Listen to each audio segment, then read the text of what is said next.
My question is for Dr. Adams and probably maybe Jack as a follow-up as well. And I'll preface it by saying I've been involved with pro-life ministry, including here at the church with Abortion Free. And I wanted to find out, how do we support the Christian worldview of life at conception when we're dealing with people that are talking about frozen embryos?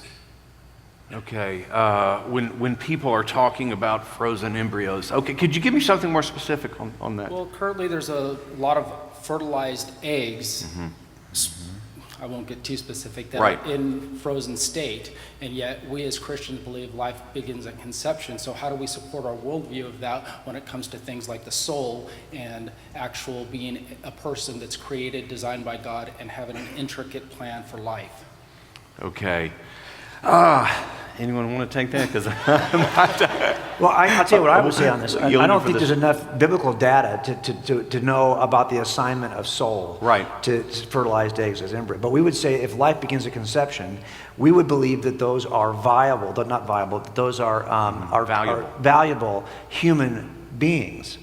And this is why we would have some hesitancy about, even creating this type of fertilization, okay? I would have some hesitancy about it because that actually is a human being. And we have to give it the same kinds of respect and rights that we would treat.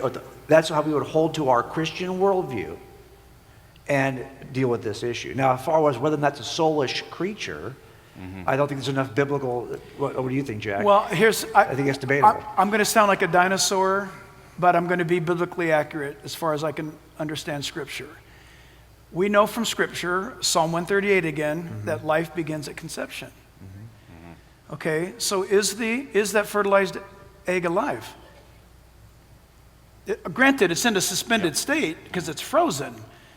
I would submit to you tonight, that is an unnatural state to be suspended like that. It's unnatural. Now you're going to hate me because somebody in here might be a product of that work.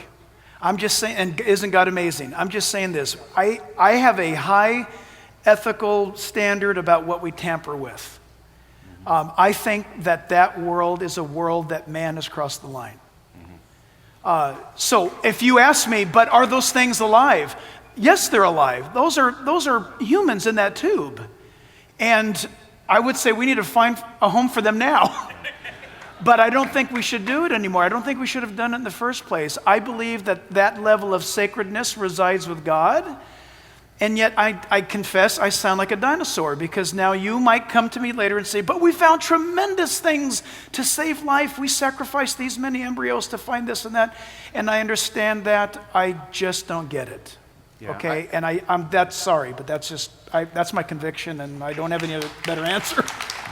Yeah, and I think the pro-life position says, it's appropriate to create that embryo for the purpose of implanting it in order to produce life, but not for the purpose of destroying it.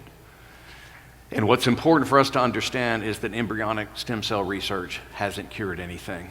Adult stem cell research has cured something like 75 different diseases. Yeah, that's very true. And for creating life simply for the purpose of destroying it is clearly incompatible with the pro-life position. That's just Nazi-like. In fact, Dr. Mike, isn't this true? You guys, as far as I remember, and I may not remember very far at all, is what he just said about embryonic stem cell research. In fact, what I remember is that the use of it causes severe tumors, severe growths, and abnormal manifestations in the host that receives embryonic stem cell.